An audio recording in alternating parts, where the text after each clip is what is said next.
Welcome to the Movement Minutes with your host, Reed Nellis. Here, we pursue the human connection. We learn how to empower one another. We discuss clinical pearls. We discover our passions. We reflect on our capacity to achieve.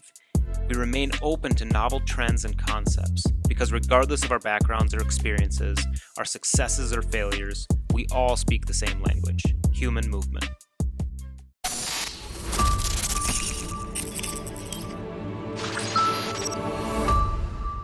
All right, guys, we're back at it again. Just me today, no guests. We're going to talk about a topic that I love illustrating to especially new grads and other clinicians that may not have looked at patient and client care with this sort of lens previously.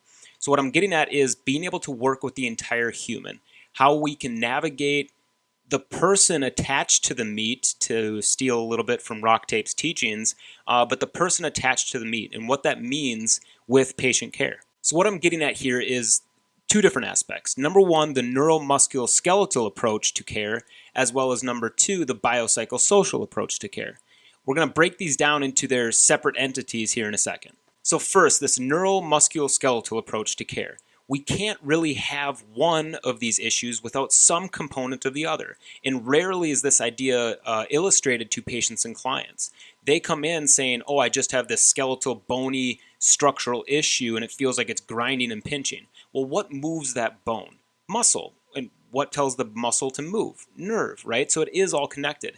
And I don't believe that we can purely have a singular issue without a component of the others. Meaning we can't, for example, have a purely neurological issue without influencing the muscular or tissue around that, as well as the structure which that muscular or tissue area holds up. So I love explaining this to patients and clients as well as clinicians that it's all connected and we need to approach this human body with that in mind so that we can connect the dots per se, pun slightly intended there, but connect the dots to work with the entire human in front of us.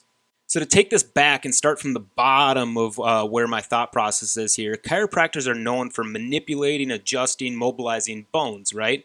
And I just said this, but bones are moved by muscles. And if we can't address the muscles, whether that's with hands-on therapeutic massage or ART or IASTM or dry needling or whatever modality we want to do, if we can't address them with those active modalities or corrective exercise and finding the strengths and limitations with one's movement patterns and finding maybe their aberrant patterns and making them more efficient and effective for them, we're missing the whole point of what we can do by adjusting these bones anyways. What I'm getting at here, a full synopsis statement would be, if we're just adjusting and not even addressing the muscle or the tissue that surrounds that bone or bony area joint entirely, we're missing at least 50% of the equation. Then we throw on top of that what moves muscles, nerves, and the brain. And if we're missing that idea entirely, we're missing potentially more than 50% of the solution for this individual in front of us. And I just think that's doing the person in front of us a disservice. If we are only getting after potentially 10 to 20 to maybe 50% of what could help them feel and move better, we're missing the boat. Number two on the list of things that I love bringing up is the Biocycle Social approach. Again, we can't have just one without a component of the other, meaning biological, psychological, or social pain or symptoms or complaints. To set the tone of this, I like bringing up this example of an elite high school soccer athlete. Imagine D1 bound, super stud on the pitch, gets a grade 3 high ankle sprain. That sucks, right?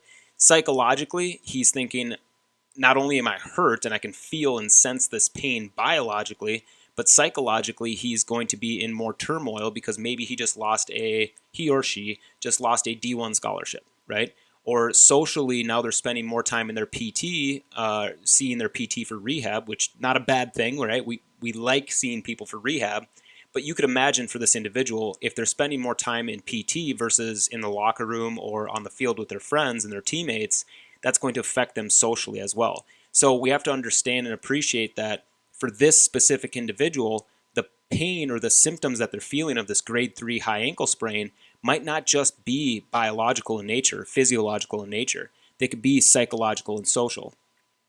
To flip that script a little bit, imagine if I had the exact same biological injury. Now, I'm not a runner, I'm not a soccer player, I don't spend much time doing lateral cutting on my feet.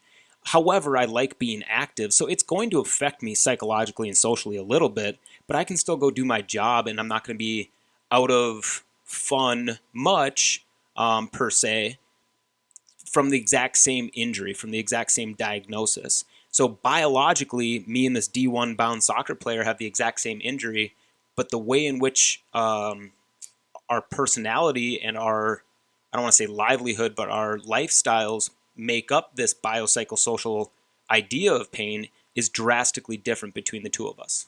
So again, just a quick little conversation I think is necessary to have with patients, clients, new clinicians, grads, across the healthcare board is these two things, that we're all connected from a neuromuscular skeletal approach, as well as what we feel can be different from person to person, even with the same diagnosis, because of this biopsychosocial approach to pain and symptoms. So I hope you guys learned something, or at least took something away from this conversation. I hope to keep bringing you guys little snippets of education and ways in which we can all make ourselves better, so that we can make our patients or help our patients, be a catalyst for our patients and clients to get them better too. So have a great day, you guys. Take care.